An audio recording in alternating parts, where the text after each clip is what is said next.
Yan, gandang araw. Ayan, sabi ko sa inyo, bibigyan natin ng review yung isang seller sa China. Itong bagong bike na nabili ko. Kakabili ko lang kanina. Yan, siniyado pa.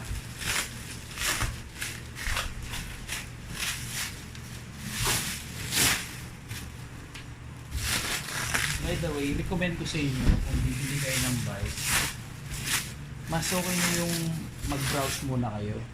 Minsan, mas mura pa sa online kaysa dun sa local. Pero, hindi ko pinopromote yung nasa international lang. Pero kung gusto niyo quality na bike na mas pasok dun sa specs na gusto niyo, ayun, tsagaan lang yung mag-browse sa online store. So itong seller ng bike nito, cooperative, masyado siyang mabait. Actually malaki yung discount na binigay niya sa akin kasi tapos na yung promo, pero binalik ka niya. Binigyan niya ako ng discount para mga 6,000 sa original price niya. So binalik niya yung dating promo kasi kinausap ko siya. Isa pang tip, pag bumibili kayo ng product, lalo na kung medyo mahal siya, pwede kayong mag-bid kahit Lazada yan, kahit Shopee pa yan. So yung mga tip para at least maka-discount ka. So para ka rin bumibili sa market, sa public market, except na lang sa mga supermarket, may mga price tag na. Pero sa online, kahit may tag na siya, minsan pag nakausap mo yung seller, pwede kanyang bigyan discount, lalo na kung malaki naman yung total amount na ikakas or i-check out mo. Ayan. Nahirapan pa ako dito kasi nung diniliver ko umaga, so mga around 10 o'clock. Meron siyang, yung rider 14 volts siya sa akin. Kasi dito sa condo okay din kasi ma-organize yung admin officer dito. So meron kaming bukas na siya. Ayan, oil check na lang. Pero kasi ito, bumalik lang. In-order ko na before to, tapos bumalik siya para nagkaroon ng problem yata sa logistic. Kaya bumalik siya sa seller. So, re-order ko lang siya. So, tapos nung re-order ko siya, nag-regular price na. Tapos na yung kanilang promo. So, tapos kinausap ko siya na pwede ibalik ko yung dating price. So, binigyan niya ako ng voucher. Sana yun na less dun sa aking total na babayaran. Ayun. Balik tayo dun sa So, dito sa amin kasi, yung mga residents dito, hindi sila hindi required na kunin yung item na delivery from outside. Meron kaming receiving area kung saan lahat ng mga deliveries ini-receive dun sa isang, meron kaming receiving area, parang may pin-provide ang admin officer namin dito na tent kung saan nandun ang isang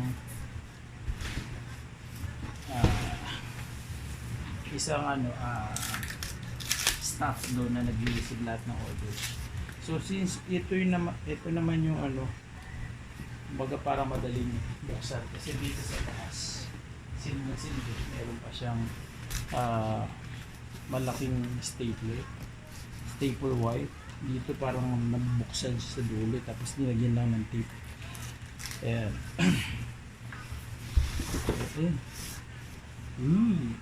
Ayun. Ito ba siya? So ano to? Ito yung ibang gamit. Kita ba? Ayan. Tatayo ko na siya. So dapat mo siya tatayo. Dahil ito yung sira. Dito ko na yung umpisaan.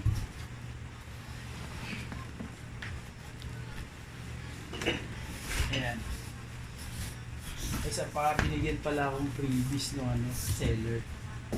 So, nakita ko na. Hindi ko in-order yung tumbler. So, meron akong tumbler. Kaya lang, kulay apple green. Hindi ako mahilig sa plastic eh. So, meron akong metal. Ito na rin ito. And then, actually, binigyan niya ako, ayun, mabait din yung seller kasi binigyan niya ako ng medyo parang hindi okay yung pagkakadeliver kasi parang yung mga tama yan hindi masyadong silinda. So normally sa mga seller may separate yung mga separate yung mga nagpapack na unit. So titignan ko mamaya kung yung damage. So binigyan niya rin akong helmet. Ang galing. So ang galing. So kung may mga gusto magtanong sa akin kung anong store yun, so pag na-upload ko na itong video sa comment section, pwede yung tanongin or siguro mahanap nyo naman ako. Pangalan ko Jonathan yun. So mahanap nyo naman ako. Pwede kong ibigay sa inyo yung link ng store para kung may mga tanong kayo personal na question, pwede kong may share sa inyo. Paano nyo maka-discount tapos makapag-deal ng maayos dun sa service. Bigyan niya ako ng helmet. Yung original price itong helmet nasa 1.8. Ano ba 1.8? Maganda yan. Pogi. Pero tingin ko, hindi ito pa siya. Kasi parang maliit. Parang maliit siya. Ang bigay ko lang sa anak ko. Kasi nilagay ko nga rin ito na large siya. Pero tingin ko maliit. Ha? Pasok naman. Wala. Tingnan ko nila. So, wala nakalagay na size. So, pero okay naman. Mukha akong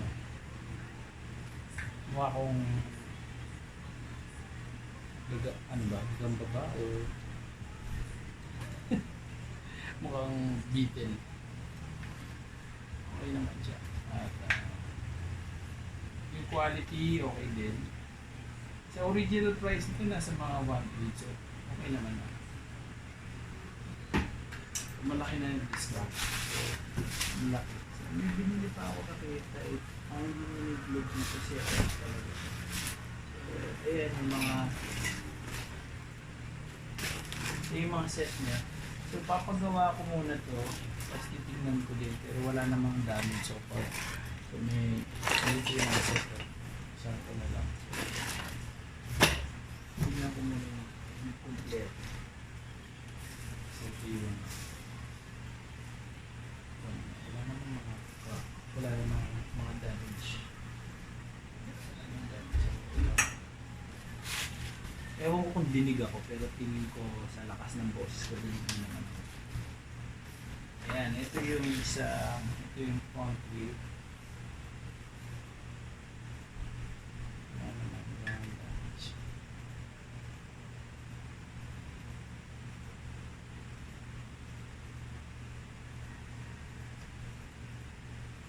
Bumili pa ako isang bike, meron na ako isang bike na road bike na pang triathlon. Bumili ako ng bike na mountain bike para at least magagamit ko siya pag tagulan. Kasi ang hirap mag-exercise pag umuulan, so wala akong ibang activities. So at least kahit umuulan, pwede ako mag-bike. Ang mountain bike, mas recommended ng mga bike. Kasi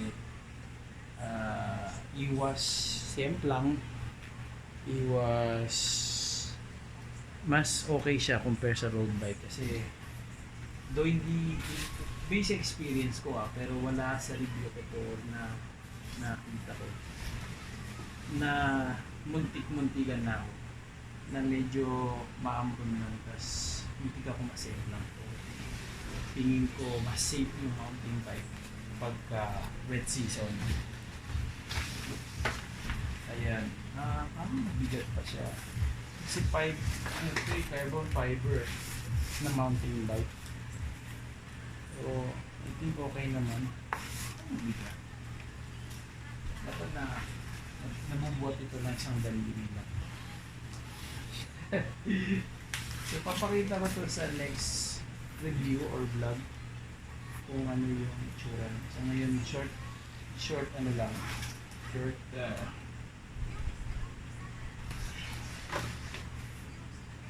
review lang. So, hindi ko pa mapapakita sa ngayon kung okay siya. Pero, obviously, by inspection okay naman. Kasi yung rim ng bike, yung front wheel okay naman wala siyang tama. Yun na, secure naman kahit pa paano, kahit magulog-gulog siguro. Ngayon, kailangan ko siyang paggawa o ipapaano sa shop kasi wala akong pang tools. Tsaka mas okay na yung bike shop ang gumawa, mag-assemble para at least makatulong ka rin sa service fee ng isang bike shop. Tsaka hindi naman ako may technician, so tsaka yung pagkakalibrate dire-diretso na yun. Papakita ko na ng speed. Ayaw ko na buksan pero tingin ko kompleto naman.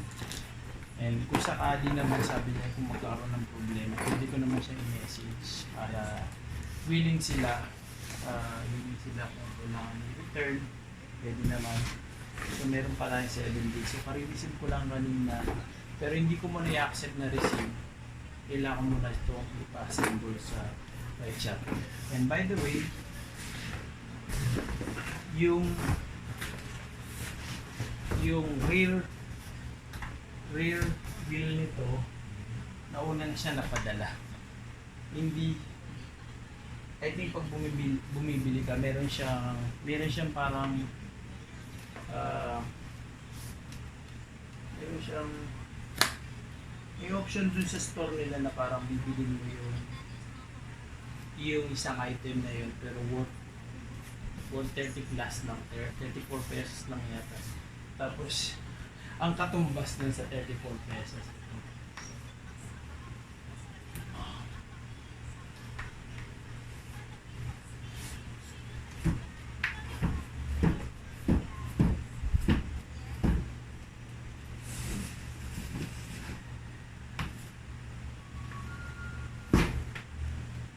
dami ko pa itong ayusin ko na itong lilipat ko ng boxes sa kabilang bahay. So ito yung worth 34 pesos or 64 yan, parang ganun, wala pang 100 yung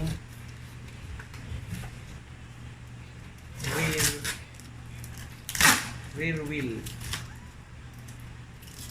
ng bike mo pag bumili ka. So nung unang dumating, nung unang order ko, hindi nakarating itong pinaka-frame at saka yung ibang set niya plus yung front wheel. Nagkaroon daw ng problem sa logistics kaya na-return sa seller. Ngayon kung sa mga taong medyo hindi okay, alam mo natin yun, mga scammer. So nangyayari yan kahit hindi ko naman medyo foul sasabihin ko, pero yung mga ganun yung nangyayari sa online store. So ito yung worth 60 or less than 100 na unang dumating. So kung scammer ako, hindi ko na i-check out uli yung isang box para o itong isang set niya, isang ibang parts niya. Diba? Dito pa lang okay ka na Pwede mo ibenta itong magkano ba?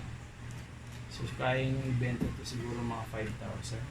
Kasi yung frame niya, ay yung frame naman niya okay din. And hindi ko pa napacheck to kung carbon fiber yung frame. Pero tingin ko hindi siya siguro carbon fiber kasi medyo ma-heavy siya. Pero okay na. As less than 100. So parang ang sabi niya, hindi daw sa store kasi nila hindi pwedeng ito kasing box nila in ano siya, parang lagpas dun sa limit ng logistics. So pinalit nila yung box para pasok siya dun sa limit ng logistic. So ngayon, yung isang parts o yung isa pang parts nila para pasok, meron silang option dun sa store nila para i-add to cart mo. Yung pabayaran mo lang siyang less than 100. I think mga 60 plus yun eh. So parang less than 100 sabihin ko na lang. Hindi ko masabi kasi accurate eh. So ayun, pag umorder ka, dalawa yun. Sabihin nila sa iyo na kailangan mo pang umorder, ibigay nila yung item na yun, babayaran mo na siyang worth 10 to para at least mapadeliver nila isang piece na gulong. Ayun, para ayun, unang dumating to, so ito bumalik, so hindi order ko siya ulit para mabuo yung bike. Yun, dahil gusto ko yung bike, kaya binili ko siya. Kaya mura lang, and kung gusto niyo malaman, share ko siya sa inyo. Pwede kayo mag-comment or magtanong sa akin. Share ko sa inyo. Okay? That's it. So far okay naman siya. Wala naman na bali, wala rin siyang galos. Kahit medyo magulo yung pagkakalagay niya. Kasi ito yung nag-return siguro sa kanila. Then, titignan ko to for final rating para magbigay ako rating sa store. Kung tama, itong unit na binili ko. Yung size ng frame.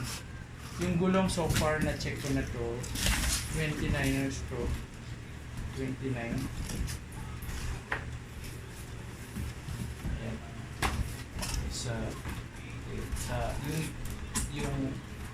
Yung final na assembled unit, ipapakita ko sa next na.